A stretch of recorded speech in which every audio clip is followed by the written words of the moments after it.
Chapter 10. Christmas Spirit.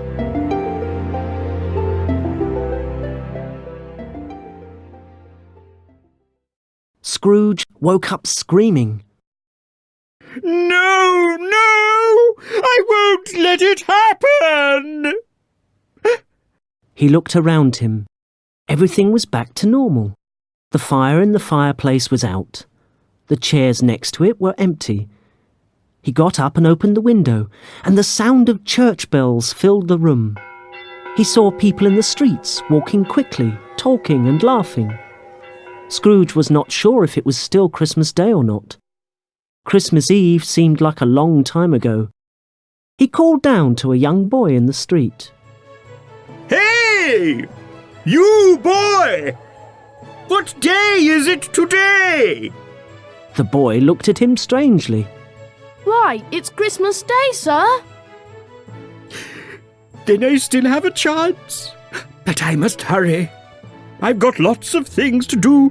Yes, lots of things. Quickly, Scrooge washed and got dressed. He ran out into the streets and he said a loud "Merry Christmas" to everyone he passed. His neighbours were surprised, but they all smiled and wished him Merry Christmas. Scrooge went to the butcher's and bought the biggest turkey they had. Then he got into a carriage and told the driver to take him to the address of someone he wanted to see very badly. The horse wore bells which tinkled as it trotted through the streets of London. Scrooge put his head out of the window and wished everyone he saw a Merry Christmas.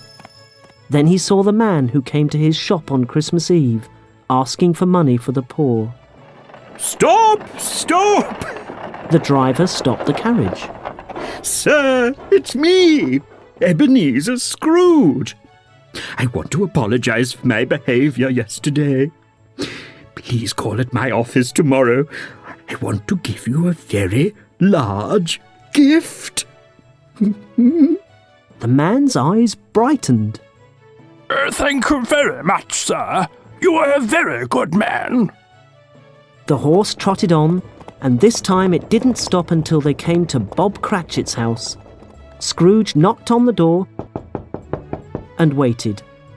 Bob opened the door, and Scrooge found the family sitting together, just as they were when he was with the ghost of Christmas Present. The Cratchits were shocked to see Scrooge. Merry Christmas, Bob! This turkey is for you and your family. I want you to have the best Christmas you have ever had. All the Cratchits opened their eyes wide at the size of the turkey, which was bigger than Tiny Tim, and didn't know what to say. At last, Bob said, "That's very kind of you, sir. Don't thank me. I owe you much more than that. You're a good worker, Bob. Don't come in tomorrow. You can have the day off. And when you return, I'm increasing your salary to 3 times what it is now." Scrooge looked at Tiny Tim. One more thing. I'm going to get my doctor to see Tim on Monday morning. The sooner he gets help, the better.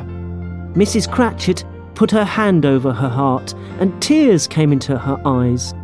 Tiny Tim went over to Scrooge and hugged him. I knew you were a good man, Mr. Scrooge. Scrooge almost cried. Well, I must go now. I have one more visit to make.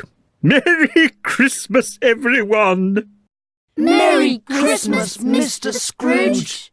Scrooge's last stop was his nephew's house. Fred, his wife and their guests were as shocked as the Cratchits to see Scrooge on their doorstep. Fred, I would like to spend Christmas with you and your wife. If your invitation is still open. Fred was very surprised and happy. He smiled at his uncle. Of course it is, Uncle. I knew that you couldn't really believe that Christmas was humbug. Scrooge sat with his family and their friends and had a lovely dinner. They ate, they drank, they sang and they laughed. When it was time to play the yes-no game, Scrooge was the one who mimed himself. Everyone laughed and had lots of fun. Nobody could believe that Scrooge was the same man they knew before. Uncle, I must say that I'm surprised by your behaviour. Scrooge looked at Fred's smiling face for a long time. Yes, my dear nephew, I know what you mean. I was not a good uncle to you or your wife. In fact, I was not good at anything except making people miserable. But I saw something last night that changed my life. And I'm so happy I did. Scrooge thought of Tiny Tim's words and said, Merry Christmas, everyone!